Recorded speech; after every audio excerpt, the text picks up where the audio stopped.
നമസ്കാരം, മലയാളി വാർത്തയിലേക്ക് സ്വാഗതം. ട്രോളന്മാരുടെ ഇഷ്ടക്കാരിയാണ് ചിന്താ ജെറോം. അവർക്ക് ആവശ്യത്തിലധികം കണ്ടന്റ് കൊടുക്കുന്നത് ചിന്താ ജെറോം ആണല്ലോ. ഇപ്പോൾ ട്രോളന്മാർക്കെതിരെ പൊട്ടിത്തെറിച്ചുകൊണ്ട് ചിന്താ ജെറോം ചില കാര്യങ്ങൾ വെട്ടിത്തുറന്ന് പറഞ്ഞിട്ടുണ്ട്. ഇവന്മാരെ ഒന്നും വെച്ചേക്കരുത് എന്നാണ് ചിന്താ ജെറോമിൻ്റെ പക്ഷം. എൻ്റെ ഒപ്പം പാർട്ടിയുണ്ട്. ഞാനും പലപ്പോഴും ചിന്താ ജെറോമിനെ അവരുടെ ചില നിലപാടുകൾ കൊണ്ട് അല്ലെങ്കിൽ ചില മണ്ടത്തരം പറച്ചിലൊക്കെ കൊണ്ട് ട്രോളിയിട്ടുണ്ട്. എങ്കിലും ഇപ്പോൾ ഹണി റോസുമായി ബന്ധപ്പെട്ട വിഷയത്തിൽ ചിന്താ ജെറോം ചില കാര്യങ്ങൾ പറഞ്ഞിരിക്കുകയാണ്. പറഞ്ഞിരിക്കുന്നതിൽ വസ്തുതാപരമായ ഒരുപാട് കാര്യങ്ങളുണ്ട്. എങ്കിൽ കൂടിയും ഇവരുടെ നിലപാടിനോട് ഇപ്പോഴും എനിക്ക് യോജിക്കാൻ പറ്റാത്ത ചില കാര്യങ്ങൾ കൂടി നമുക്ക് ഒന്ന് ചർച്ച ചെയ്യാം. അതായത് ചിന്താ ജെറോം പറഞ്ഞിരിക്കുന്നത്, പറയാത്ത കാര്യങ്ങൾ പറഞ്ഞെന്ന് പറയുക, ശരീരത്തെയും വസ്ത്രത്തെയും അധിക്ഷേപിക്കുക, ഒരിക്കൽ പോലും കണ്ടിട്ടില്ലാത്തവരുടെ ഇത്തരത്തിലുള്ള ആക്രമണങ്ങൾ ക്യാമ്പസ് കാലം മുതൽ കേട്ടു തുടങ്ങിയതാണ്. ആദ്യമൊക്കെ പതറിപ്പോകുമായിരുന്നു. പതിയെ അതിനെ നേരിടാനുള്ള ധൈര്യം കിട്ടി. എനിക്കൊപ്പം CPM എന്ന സംഘടനയുണ്ട്. പക്ഷേ ഞാൻ പലപ്പോഴും ആലോചിക്കാറുണ്ട് ഇതൊന്നും ഇല്ലാത്തവരെ പറ്റി. നടി ഹണി റോസ് കാണിച്ചത് വലിയ ധൈര്യമാണ്. ഹൃദയത്തിൽ നിന്ന് സല്യൂട്ട്. ഇതായിരുന്നു ചിന്താ ജെറോം ഒരു ചാനലിൽ നൽകിയ അഭിമുഖത്തിൽ പറഞ്ഞ കാര്യങ്ങളാണ്. ഞാൻ പറഞ്ഞല്ലോ, എനിക്ക് ചിന്താ ജെറോമിനോട് രാഷ്ട്രീയമായി പല എതിർപ്പുകളുമുണ്ട്. അത് പല വേദികളിലും അല്ലെങ്കിൽ എൻ്റെ വാർത്തകളിലുമൊക്കെ തന്നെ ഞാൻ പ്രകടമായി പറഞ്ഞിട്ടുമുണ്ട്. ഇപ്പോൾ ചിന്താ ജെറോം പറഞ്ഞിട്ടുള്ള ചില കാര്യങ്ങൾ അത് നമുക്കൊന്ന് വ്യക്തമായി ഒന്ന് പരിശോധിച്ച് നോക്കാം. പല ചോദ്യങ്ങൾക്കും ചിന്താ ജെറോം കൃത്യമായ മറുപടിയാണ് ആ ചാനലിന് കൊടുത്തിരിക്കുന്നത്. പൊതുരംഗത്ത് നിൽക്കുന്ന സ്ത്രീകൾ ദൈനംദിനം അധിക്ഷേപങ്ങൾ നേരിട്ടുകൊണ്ടിരിക്കുകയാണ്. അശ്ലീല കമൻറ്റുകൾ, ദ്വയാർത്ഥ കമൻറ്റുകളെല്ലാം നിരന്തരം നേരിടേണ്ടി വരും. സ്ത്രീകളുടെ ശരീരത്തെ, വസ്ത്രധാരണത്തെ, പ്രായത്തെ, ചിരിയെ ഇതിനെയെല്ലാം ഫോക്കസ് ചെയ്തുകൊണ്ട് വിവിധ തരത്തിൽ പരാമർശങ്ങൾ ഉണ്ടാകാറുണ്ട്.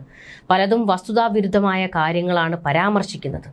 അല്ലെങ്കിൽ നമ്മുടെ ചിത്രം ഉപയോഗിച്ചുകൊണ്ട് പറയാത്ത കാര്യങ്ങൾ പറഞ്ഞതായി പറയും. സ്ത്രീ വിരുദ്ധവും ദളിത് വിരുദ്ധവും മനുഷ്യത്വ വിരുദ്ധവുമായ കമൻറ്റുകൾ സൈബർ ഹൈവേയിൽ ഇങ്ങനെ സംഭവിച്ചുകൊണ്ടേയിരിക്കുകയാണ്. ചിന്താ ജെറോം പറഞ്ഞത് വളരെ റെലവൻ്റ് ആയിട്ടുള്ള പോയിന്റാണ്. അതായത് സ്ത്രീകളെ അധിക്ഷേപിക്കുക, അവരുടെ ശരീരത്തെയും വസ്ത്രത്തെയും അവരുടെ ജാതിയെയും മതത്തെയും ഒക്കെ കളിയാക്കിക്കൊണ്ടുള്ള കമൻറ്റുകൾ വരാറുണ്ട്. ചിന്താ ജെറോം പ്രതിനിധീകരിക്കുന്ന പാർട്ടി ഉണ്ടല്ലോ, CPM. ഈ പാർട്ടി പല സ്ത്രീകളോടും കാണിച്ചിട്ടുള്ളത് എന്താണ്? അതാണ് ചിന്താ ജെറോമിനോട് ചോദിക്കാനുള്ളത്. നിങ്ങൾ പൊക്കിക്കൊണ്ട് നടക്കുന്ന SFIയുടെ സംസ്ഥാന സെക്രട്ടറി ആർഷോ ഒരു പെൺകുട്ടിയെ ജാതീയമായി അധിക്ഷേപിച്ചിട്ടില്ലേ? ആ പെൺകുട്ടിയോട് തന്തയില്ലാത്ത കൊച്ചിനെ ജനിപ്പിക്കും എന്ന് പച്ചയ്ക്ക് പറഞ്ഞവനല്ലേ ഈ ആർഷോ? അയാൾക്കെതിരെ എന്ത് നടപടിയാണ് നിങ്ങൾ സ്വീകരിച്ചത്? നിങ്ങൾ ഭരണ പാർട്ടിയാണ്, നിങ്ങളുടെ കയ്യിലാണ് അധികാരം ഇരിക്കുന്നത്. എന്നിട്ടും സ്ത്രീ വിരുദ്ധത പറയുന്ന നിങ്ങളുടെ നേതാക്കൾക്കെതിരെ പോലും കൃത്യമായ നടപടിയെടുക്കാൻ കഴിയാത്ത നിങ്ങൾ എങ്ങനെയാണ് സമൂഹത്തെ ഉദ്ധരിക്കാൻ നടക്കുന്നത്? സമൂഹത്തെ മാറ്റിയെടുക്കാൻ നിങ്ങൾക്ക് കഴിയുന്നത് എങ്ങനെയാണ്? അത് നമ്മുടെ ഒരു സംശയമാണ്. കാരണം നിങ്ങളുടെ പാർട്ടിയിലുള്ള സ്ത്രീ വിരോധികളെ പോലും നന്നാക്കിയെടുക്കാനോ അവർക്കെതിരെ നടപടിയെടുക്കാനോ പോലും കെൽപ്പില്ലാത്തവരാണ് നിങ്ങൾ. പലപ്പോഴും എത്രയോ ഈ CPM വനിതാ നേതാക്കളെ തന്നെ നിങ്ങളുടെ നേതാക്കൾ അധിക്ഷേപിച്ചിരിക്കുന്നു, നിങ്ങളുടെ മുതിർന്ന നേതാക്കൾ ഉൾപ്പെടെ. അവർക്കൊക്കെ എതിരെ എന്തുകൊണ്ട് നിങ്ങളുടെ നാവ് പൊങ്ങുന്നില്ല? എല്ലാ കുറ്റവും മറ്റുള്ളവരുടെ തലയിൽ കെട്ടിവെച്ചിട്ട് നിങ്ങൾ നല്ലവരാകാൻ നോക്കരുത്. കാരണം നിങ്ങളാണ് സ്ത്രീപക്ഷ പാർട്ടിയെന്നും സ്ത്രീകൾക്ക് വേണ്ടി നവോത്ഥാനം ഉണ്ടാക്കും എന്നൊക്കെ പറഞ്ഞിട്ടുള്ള പാർട്ടി നിങ്ങളുടേതാണ്. CPMന് പോലും ഒരു മാറ്റം ഈ വിഷയത്തിൽ കൊണ്ടുവരാൻ കഴിയുന്നില്ല എന്നുണ്ടെങ്കിൽ അത് നിങ്ങളുടെ പിടിപ്പുകേടാണ്. ചിന്താ ജെറോം പറഞ്ഞിട്ടുള്ള മറ്റു കാര്യങ്ങൾ കൂടി നോക്കാം. ഹണി റോസിൻ്റെ കേസിൽ ഇങ്ങനെയൊക്കെ ചെയ്യുന്നവർക്ക് ശക്തമായ താക്കീത് നൽകുന്ന വിധിയാണ് ഞാൻ പ്രതീക്ഷിക്കുന്നത്. വഷളത്തരവും ആഭാസതരവും പറയുന്നവർ ആഘോഷിക്കപ്പെടുന്നത് വിഷമകരമാണ്. അങ്ങനെ സംസാരിക്കുന്നവർ ഹീറോയാകുന്നു, അവർക്ക് ഓഡിയൻസ് ഉണ്ടാകുന്നു, അതിലൂടെ അവർ ബിസിനസ് വളർത്താൻ ശ്രമിക്കുന്നു. കേരളത്തിനകത്ത് എങ്ങനെ അത് സംഭവിക്കുന്നുവെന്ന് നമ്മൾ പരിശോധിക്കണം. കാരണം കേരളം എല്ലാ കാര്യത്തിലും മറ്റ് സംസ്ഥാനങ്ങളെക്കാൾ മുൻപിലാണ്. വിദ്യാഭ്യാസവും രാഷ്ട്രീയവും പ്രബുദ്ധതയുമെല്ലാം ഉണ്ട്. പക്ഷേ ഈ ഒരു കാര്യത്തിൽ അങ്ങനെയല്ല. ഇങ്ങനെ പറയുന്നവർ ഒറ്റപ്പെടുന്നില്ല, അവർ ആഘോഷിക്കപ്പെടുമ്പോൾ വളരെ പ്രയാസം തോന്നും. ഈ വിഷയത്തിൽ ഈ ബോച്ചയെ അല്ലെങ്കിൽ ഈ ബോബി ചെമ്മണ്ണൂരിനെ വളർത്തിയതിൽ നിങ്ങൾക്കും ഒരു പങ്കില്ലേ? നിങ്ങളുടെ സർക്കാരിനും ഒരു പങ്കില്ലേ? ഇത് ഹണി റോസ് അയാൾക്കെതിരെ പരാതിപ്പെട്ടപ്പോൾ മാത്രമാണ് നിങ്ങൾ ബോബി ചെമ്മണ്ണൂരിനെതിരെ നടപടിയെടുക്കാൻ തയ്യാറായത്. നിങ്ങൾക്ക് സ്വമേധയാ കേസെടുക്കാവുന്ന എത്രയോ സാഹചര്യങ്ങൾ ഈ ബോബി ചെമ്മണ്ണൂർ തന്നെ ഉണ്ടാക്കിയിട്ടുണ്ട്. ഇതിനു മുൻപ് എത്രയോ തവണ ഇയാൾ പല സ്ത്രീകളെയും അധിക്ഷേപിച്ചിട്ടുണ്ട്, മോശം കമൻറ്റുകൾ പറഞ്ഞിട്ടുണ്ട്. അന്നൊക്കെ നിങ്ങളുടെ പോലീസ് എന്ത് ചെയ്യുകയായിരുന്നു? എന്തുകൊണ്ട് അയാൾക്കെതിരെ നടപടിയെടുത്തില്ല? അവിടെയാണ് പൈസ, കാശ്, പണമുള്ളവൻ്റെ മുൻപിൽ ഈ പാർട്ടി തലകുനിച്ച് ഓച്ചാനിച്ച് നിൽക്കും എന്നുള്ളത്. അയാൾക്കെതിരെ നടപടിയെടുക്കാതെ ഇപ്പോൾ ഹണി റോസ് പരാതിപ്പെട്ടപ്പോൾ നടപടിയെടുത്തതിന് ശേഷം ഇത് ഞങ്ങളുടെ വിജയമാണ് എന്നുള്ള നിങ്ങളുടെ ഈ കൊട്ടിഘോഷിക്കലുണ്ടല്ലോ, അതിനോട് പരമപുച്ഛം മാത്രമാണ്. ബാക്കി ചിന്താ ജെറോം പറഞ്ഞതുകൂടി നോക്കാം. നമുക്കൊരിക്കലും അംഗീകരിക്കാത്ത സ്ത്രീ വിരുദ്ധ കാര്യങ്ങൾ പറയുക, നമ്മുടെ ശരീരത്തെ ചുറ്റിപ്പറ്റി മോശമായി സംസാരിക്കുക, അങ്ങനെയൊക്കെയാണ് ഇവരുടെ പതിവ്. എനിക്ക് ചെറുപ്പം മുതൽ സംഘടനയുടെ പിന്തുണയുണ്ടായിരുന്നു. എനിക്ക് പല പ്രതിസന്ധികൾ വന്നപ്പോഴും ആശ്രയിക്കാനും കേസുമായി മുന്നോട്ട് പോകാനും പാർട്ടിയുടെ പിന്തുണയും കരുത്തുമുണ്ടായിരുന്നു.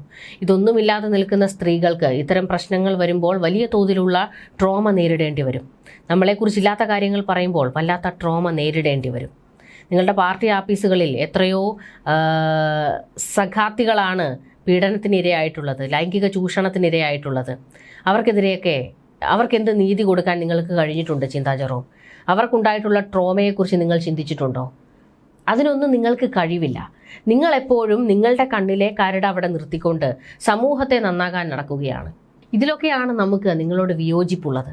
മറ്റൊരു കാര്യവും കൂടി ചിന്താ ജെറോം പറഞ്ഞിട്ടുണ്ട്. വെള്ളം കുടിച്ചപ്പോൾ അതിനെ ബിയർ എന്ന് പറഞ്ഞായിരുന്നു ആക്രമം. ഞാൻ മദ്യപാനിയാണെന്ന് പറഞ്ഞ് വലിയ തോതിൽ പ്രചാരണമുണ്ടായി.